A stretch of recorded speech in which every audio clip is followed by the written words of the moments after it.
আসসালামু আলাইকুম। সন্ধে ৭টা, বাংলাদেশ বেতার রাজশাহী। স্থানীয় সংবাদ পড়ছি মোহাম্মদ আসাফুদ্দৌলা। আসন্ন বর্ষা মৌসুমে জলাবদ্ধতা নিরসনে নগরীর বিভিন্ন ড্রেন পরিষ্কার কার্যক্রম জোরদার করেছে রাজশাহী সিটি কর্পোরেশন। এ উপলক্ষে 10 দিনব্যাপী বিশেষ কর্মপরিকল্পনা বাস্তবায়ন করছে পরিচ্ছন্ন বিভাগ। এরই ধারাবাহিকতায় আজ সকালে নগর ভবনের সামনে দড়িখরবনা এলাকার বড় ড্রেন পরিষ্কার কার্যক্রম সরেজমিনে তদারকি করেন রাসিক প্রশাসক মোহাম্মদ মাহফুজুর রহমান রিটন। রাসিক প্রশাসক সংশ্লিষ্ট কর্মকর্তাদের দ্রুত ও কার্যকরভাবে কাজ সম্পন্ন করার নির্দেশনা দেন, যাতে বর্ষা মৌসুমে নগরবাসী জলাবদ্ধতা দুর্ভোগ থেকে মুক্ত থাকতে পারে। তিনি বলেন, নাগরিক স্বস্তি নিশ্চিত করতে ড্রেন পরিষ্কার কার্যক্রম চলমান থাকবে এবং জলাবদ্ধতা নিরসনে প্রয়োজনীয় সব ধরনের পদক্ষেপ গ্রহণ করা হবে। জাতীয় সংসদের whip advocate M Ruhul Quddus Talukdar Dulu বলেছেন, বর্তমান সরকার দেশ ও মানুষের কল্যাণে কাজ করতে চায়। এদেশে কোনো মানুষ আর অসহায় থাকবে না, দেশে কোনো বৈষম্য থাকবে না। প্রধানমন্ত্রী তারেক রহমানের নেতৃত্বে বৈষম্যহীন মানবিক রাষ্ট্র গঠনের কার্যক্রম শুরু হয়েছে। আজ বিকেলে নাটোর জেলা পরিষদে দুস্থ, অসহায় ও নির্যাতিত মানুষের জন্য আর্থিক অনুদান প্রদান অনুষ্ঠানে প্রধান অতিথির বক্তব্যে এসব কথা বলেন তিনি। নাটোর জেলা পরিষদ আয়োজিত অনুষ্ঠানে সভাপতিত্ব করেন জেলা পরিষদের প্রশাসক মোহাম্মদ রহিম নেওয়াজ। আজ 25শে বৈশাখ, বিশ্বকবি রবীন্দ্রনাথ ঠাকুরের 165তম জন্মজয়ন্তী। এ উপলক্ষে কবিগুরুর স্মৃতি বিজড়িত সিরাজগঞ্জের শাহজাদপুর কাছারি বাড়িতে শুরু হয়েছে 3 দিনব্যাপী জন্মোৎসব। বসেছে রবীন্দ্র মেলা। ভিড় করছেন স্থানীয় ও দূর দূরান্ত থেকে আসা রবীন্দ্র অনুরাগীরা। আজ 3 দিনব্যাপী এ অনুষ্ঠানমালার উদ্বোধন করেন বিদ্যুৎ, জ্বালানি ও খনিজ সম্পদ মন্ত্রী ইকবাল হাসান মাহমুদ টুকু।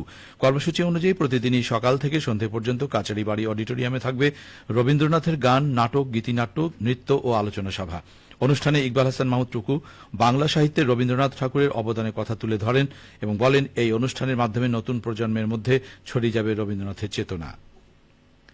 এদিকে অসাম্প্রদায়িক দার্শনিক কবি রবীন্দ্রনাথ ঠাকুর বাঙালি সাহিত্যকে বিশ্বের দরবারে নিয়ে গেছেন বলে মন্তব্য করেছেন স্থানীয় সরকার, পল্লী উন্নয়ন ও সমবায় মন্ত্রী মির্জা ফখরুল ইসলাম আলমগীর।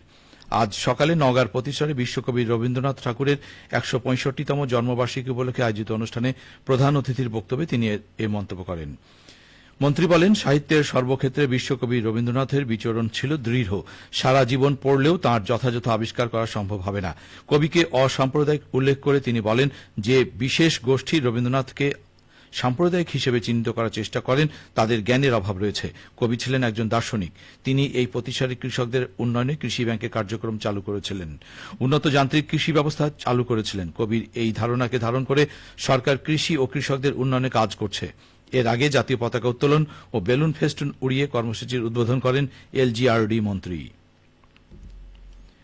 এছাড়াও চাঁপাইনবাবগঞ্জে বিশ্বকবি রবীন্দ্রনাথ ঠাকুরের 165তম জন্মবার্ষিকী উদযাপন উপলক্ষে আলোচনা সভা ও সাংস্কৃতিক অনুষ্ঠানের আয়োজন করা হয়েছে। আজ সকালে জেলা প্রশাসন ও জেলা শিল্পকলা একাডেমির আয়োজনে জেলা শিল্পকলা একাডেমি অডিটোরিয়ামে অনুষ্ঠানে প্রধান অতিথি ছিলেন জেলা প্রশাসক আবু সালেহ মোহাম্মদ মুসা। সভায় বক্তারা রবীন্দ্রনাথ ঠাকুরের সাহিত্য, দর্শন, মানবতাবাদ, শিক্ষা ভাবনা এবং বাঙালি সংস্কৃতিতে তাঁর অবদানের বিভিন্ন দিক তুলে ধরেন। পরে সাংস্কৃতিক অনুষ্ঠানে রবীন্দ্রসঙ্গীত, আবৃত্তি ও নৃত্যের মাধ্যমে কবিগুরুর সৃষ্টিশীলতা ও চেতনার নানা দিক তুলে ধরা হয়। তরুণ সমাজকে মাদক, কিশোর গ্যাং ও বিভিন্ন অসামাজিক কর্মকাণ্ড থেকে দূরে রাখতে খেলাধুলার বিকল্প নেই বলে মন্তব্য করেছেন রাজশাহী 3 আসনের সংসদ সদস্য অ্যাডভোকেট মোহাম্মদ শফিকুল হক মিলন।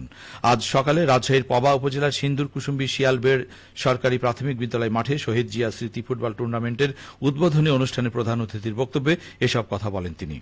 শফিকুল হক মিলন বলেন, নিয়মিত খেলাধুলা তরুণদের শৃঙ্খলাবোধ, আত্মবিশ্বাস ও মানসিক বিকাশে গুরুত্বপূর্ণ ভূমিকা রাখে। বর্তমান সময়ে তরুণ সমাজ নানা ধরনের সামাজিক অবক্ষয়ের ঝুঁকিতে রয়েছে। বিশেষ করে মাদক ও কিশোর গ্যাংয়ের বিস্তার উদ্বেগজনক।